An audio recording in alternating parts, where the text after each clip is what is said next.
So we always think new year, new me. It may be a new year, but it's not a new you if you haven't faced a lot of those things that you've been running away from. Congratulations, you have made it to a new year. I'm so excited for all of us. I know there are so many great things in store for each and every one of us individually in this new year. God is ready to bless our socks off, okay? You hear me? Every time a new year comes around, we all make vision boards.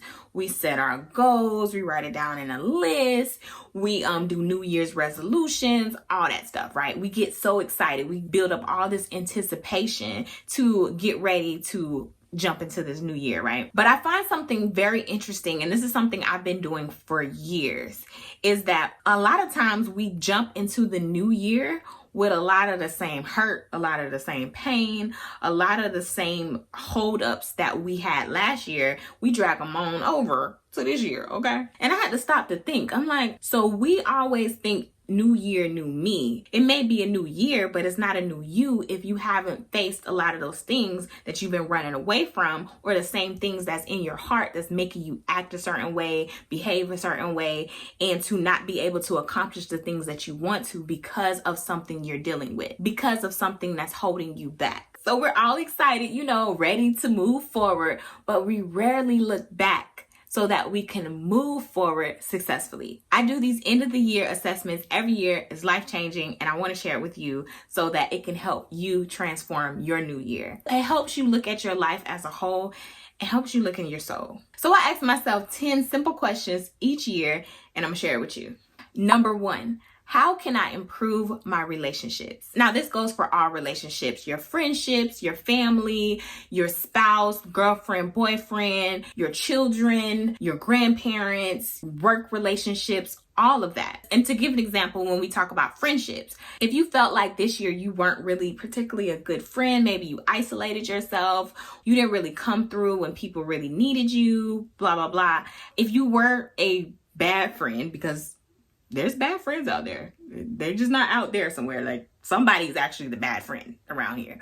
If you were a bad friend, no shame, how can you become a good friend? And if you're a good friend, how can you become an even better friend, a great friend? Same with the rest of your relationships. Number 2, for this next year, what hobbies would you like to start or get better in? So there's quite a few things that I'm interested in that I actually want to dive deeper in. Like, I know how to skate, but I actually want to buy a pair of rollerblades and actually take it more seriously. I don't know how to back skate, so I'm trying to learn how to back skate, do all the tricks and stuff. Like, that's a hobby that I want to dive deeper in. And picking up hobbies is really good for your mental health, because when you're stressed out with life and all these things that you got to do, sometimes you just want to relax. Sometimes you just want to zone out, and you just want to do something that you just find joy in, that you just can relax in. Number 3, how can you spend more time with God?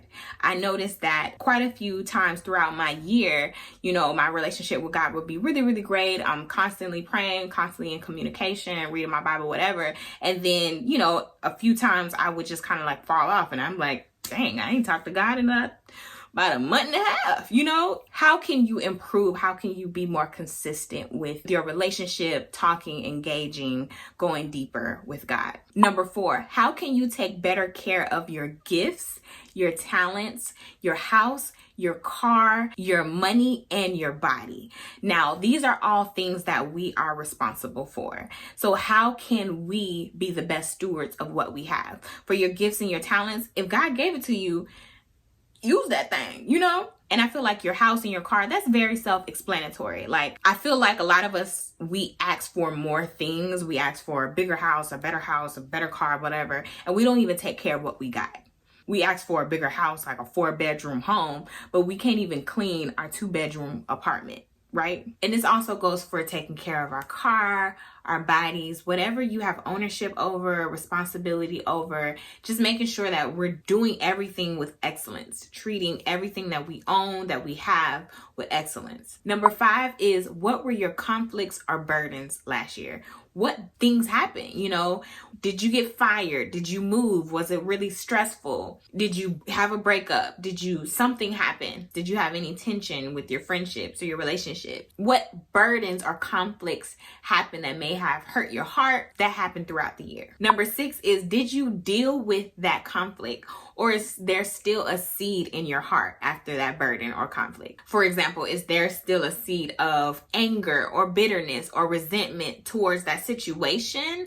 Are you angry, bitter towards God? Are you angry, bitter, or something in your heart towards maybe that person? Has that been addressed? Has it been dealt with? Or are you just like kind of pushing it away? Or are you just blaming other people? How can you work through it? What things do you maybe need to take responsibility for? Maybe not the whole situation, but we all need to work through these things. I'm gonna give you an example from my life. I realized that a lot of times I expect people to go above and beyond for me because I do that for other people, and I don't really express my expectations.